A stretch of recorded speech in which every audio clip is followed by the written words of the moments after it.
Good morning, and thank you for joining us here at Hebron Baptist Church. And after a week away, he's back. It's not a hologram. It's Mark Whitaker.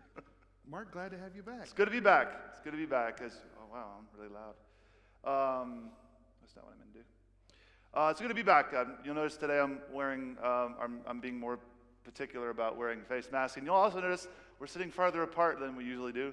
I spent the last week in Florida, and just for precaution, trying to be even more intentional about social distancing and mask wearing when I can't social distance. So, but it was fantastic. I'm feel very rested. It was a good vacation time. Well, we're glad to have you back, and today we are doing our normal the day after or sermon recap, and so we are going to talk a little bit today about Romans 3. Very important chapter in the Bible. And really, as we talked about justification by faith, that book, that chapter really lays out that idea and that theological belief, as well as kind of helping us understand our sin and what Christ has done for us. Amen. So, Mark, yeah, what was your thoughts? 3. It is one of the great bottlenecks of Scripture. You can't think about virtually anything else without thinking about the way Romans 3 puts together both the complete depravity of mankind, but also the free offering of grace for that same subset of people. All have sinned, and all can be justified freely by His grace. So it's good news. But the thing I wanted to, that I thought was really, really helpful, because I don't think I have a single conversation with another person about faith or the gospel without hearing some sort of rhetoric about how good a person they are or they try to be. In fact, you mentioned about conversations, gospel conversations, where you ask them if they're Christian, they say they're trying. And I had exact conversation with that exact response this last week with somebody while I was on vacation. And if the guy were ever to watch us, I'm not picking on him because he may very well be a Christian. He may very well believe in justification by faith, but that sort of answer sort of betrays a certain sense of depending on our own righteousness. And verse 21, as you pointed out, tells us that it's not like when you're being chased by a bear. I don't have to be faster than a bear. I just have to be faster than you. Correct. Yeah. Righteousness doesn't work that way. It's not like as long as I'm more righteous than you, then I'll get into heaven. You won't. I was thinking about, so when I graduated from high school, I was the top 10% person. So there was 227 people in my graduating class, and I was number 22. So the next guy didn't get the chords. Oh. So I just had to be better than that guy. And so that's how I got into the top 10%. That academic record, by the way, was not consistent across my graduate and postgraduate experience. But I say all that to say, it isn't as though we've got to be more righteous than this guy. It's like, well, I haven't murdered anybody, so you're comparing yourself with a murderer. I've never, although Matthew 6 tells us that you have, but I've never done this or I've never done that. I'm not as bad as this person. I don't do drugs. I know this. So you're just making a laundry list of people that you're more righteous than. But if God is the standard, then we are all up a creek without Christ. And so, that's just a good word, and I think we all need to be reminded of that, not to bat us down or take away our hope, because again, in the same chapter, all have sinned and fall short of the glory of God, and are justified freely by His grace. That same subset of people, that all people, has justification and grace available to them. Well, and I think, too, that even that idea of fall short, it's not what we think it is. Kind of in that Americana, pull yourself up by your bootstraps, go for it attitude. Oh, we're short. Well, we've got this innate kind of feeling that we can make up for it. There's something we can do that, and I think that that's something that everybody's heart pushes against in some ways. And look, we do it not even realizing it when we go through the day without praying or without thinking how God might enact in our day or direct our day, and so we kind of function that way. But I think that's a good word, because so many people think that that image of that ruler, or steps with peace to God, that there's that ladder and you need Jesus to cross that bridge or whatever. And when you're drawing that, there's a gospel presentation, a bridge where God, man's over here and God's over here, and there's a chasm, and Jesus is the way to get over it. Well, we look at it and we think, oh, that's not too big of a chasm. But really, compared to God's infinite justice, holiness, perfect nature, it is a big chasm. Yeah. So we need somebody outside of ourselves to save us. Yeah. I was thinking too, I don't know why this illustration came to my mind, but if you've ever thrown axes, like gone one of those places that throw axes, part of the thing is you get 2 throws, and basically both of our throws, if you've ever done it, the first time you do it, it either you don't throw it hard enough, or you don't have the right spin, and it falls flat in the hay. You look like an idiot. Like everybody who does hammer, like axe throwing the first time, looks like an idiot, because it either misses it or it goes flying off in some other direction. Like that's what happened to us. We weren't just sort of off center. Like here's the bullseye, and we're at 3, but hopefully the next guy gets 5. So, or whatever, it's reverse order. But hopefully the next person scores less bad than us. But the fact is, we got a 0. We didn't even make it to the target. It didn't even stick. Right. Yeah. And so there's no hope. All the other person has to do is get it on. Like that person's not going to make it either. 0 people have stuck it in the target. That's right. It's you have a 0. You still lose. There's no tying for everybody gets 0. You still lose. That's good. Well, we're so thankful, and this helps us to understand really that miracle that is justification by faith, and that Christ has been the payment. And I was careful. I wanted to use another theological term, propitiation, because it's in there. The payment of Christ for our sin, for our wrath, is a miracle. But the fact that God is imputing his righteousness, giving Christ's righteousness, or accounting his righteousness to us, is amazing, because there is truly nothing that we deserve for that. We're truly rebels. That would be like someone in our military going AWOL, going to the other country or terrorists or whoever, fighting and killing his team, and then coming over and saying, okay, we're going to make you a 5-star general. We're going to, sure, you went away from us, but now we're going to put you in the highest position. Well, that would never happen. We would say, surely that should never happen. Right, yeah. But that's what God has done for us. And something that I just didn't have time. There's just so much here in Romans that we could spend time in. But maybe something that I look back that I could have even maybe should have spent more time on is clarifying that when we talk about God's righteousness and justification, the Greek word is actually used for it's the same meaning, or it's the same root word. And what it helps us to understand is, as we said, God's righteousness, his standard, his status, his righteousness, his perfection is then given to us. It's that transfer that we are now justified. In other words, somebody said, and I think it falls short a little bit, just if I'd never sinned. Yeah. I have a friend that says, just as if I'd never sinned, plus the righteousness of Christ. That's how good. he says it. So That's- he says, that's a- so we're brought to zero, but we're still at zero. Like, so Jesus not only brings us to zero, and that we no longer have a negative account, but he actually gives us the righteousness of Christ, which puts us in the positive. Yeah, and isn't that amazing? I mean, that we not only is our debt paid off, not only we're redeemed, but we are given the crown of righteousness that Christ earned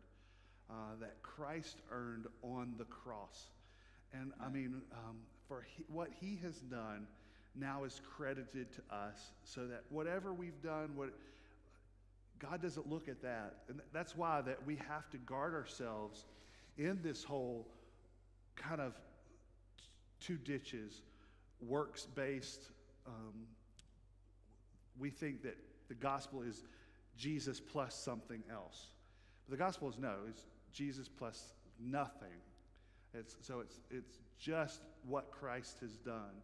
And so anytime we have this feeling or inkling that we need to add something to it, and there's a lot of, even some Christian faiths or Christian light, which some of them we would say are not Christian. People are unfortunately swept up into thinking that their works or actions can aid their salvation or gain salvation. And on the other side, we must know that we have to guard our hearts, that we all are short, that there's not one of us. And I've said last 2 weeks, the prevalent cult of our day is that we will somehow squeak through in the end. That there's this idea. You see it on TV shows. You hear it from people. Oh, I'll see them. I'll see them later. They've gone on to the other side. I'll see them. They've gone to a better place. Right. This kind of generic "gone to a better place," when they don't. They're maybe even atheists, or they're certainly not Christian in any form. They've never said Jesus, and that's just a dangerous thing that we are in this culture of speaking truth in love to all of us, that we all are short, that we all need Christ, and that even as we must understand that Christ has done all the work for us. Yeah, and you mentioned the danger of that. That's one of the things I was thinking about when you were talking yesterday.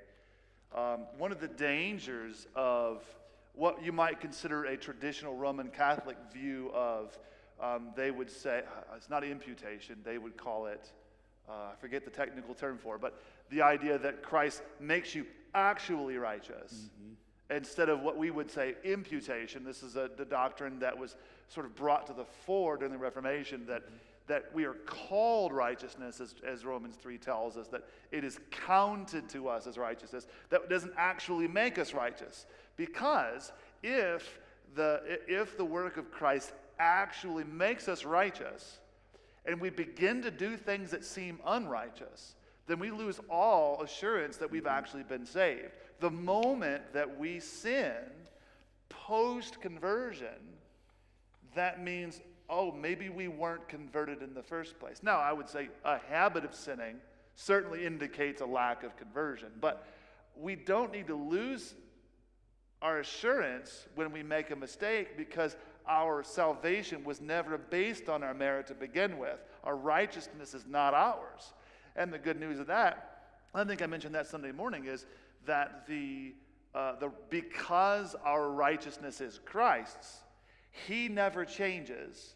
He is still perfect. Post-resurrection, he is still pleasing God. He is still righteous before God, and that never changes. So as long as we're pleading the blood of Christ, we are good. We're called righteous at that point. And I think that's a great comfort for us, because then it's like, the pressure's off. Now, again, we want to live for God because we want him to be happy with us, and we have the Holy Spirit that causes us to desire that. But because our salvation wasn't dependent on our own righteousness, neither is our assurance dependent on that same righteousness. And that gives us a huge amount of joy and encouragement as we continue to struggle against sin in life. And that idea of the Catholic teaching was sort of what I highlighted in that illustration I used about the robe, that you get Christ's robe of righteousness, that then it's up to you to keep it clean, that you have this, if you do penance and other things, confession, you can keep it clean over time, but you're always in this kind of, am I saved? Am I not saved? Have I gone too far? Do I, and so, yeah, it is something that Catholicism teaches, many other.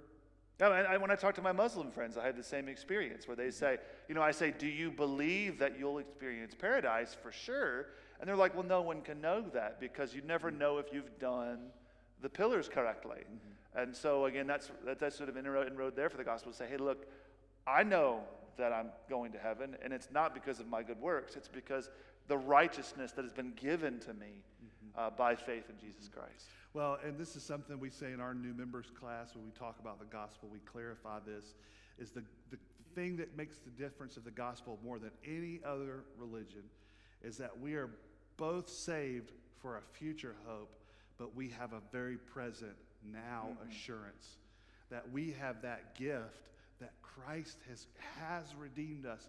If we have believed and trusted in him in faith, then we've got that assurance right now. So if I blunder and I do things today, I know that I haven't lost Christ. I haven't lost my salvation. It's not based just as much as gaining my salvation has everything to do with Christ. Keeping my salvation has everything to do with Christ. I love it. Is it MacArthur that says, if you could lose your salvation, you would? That's right.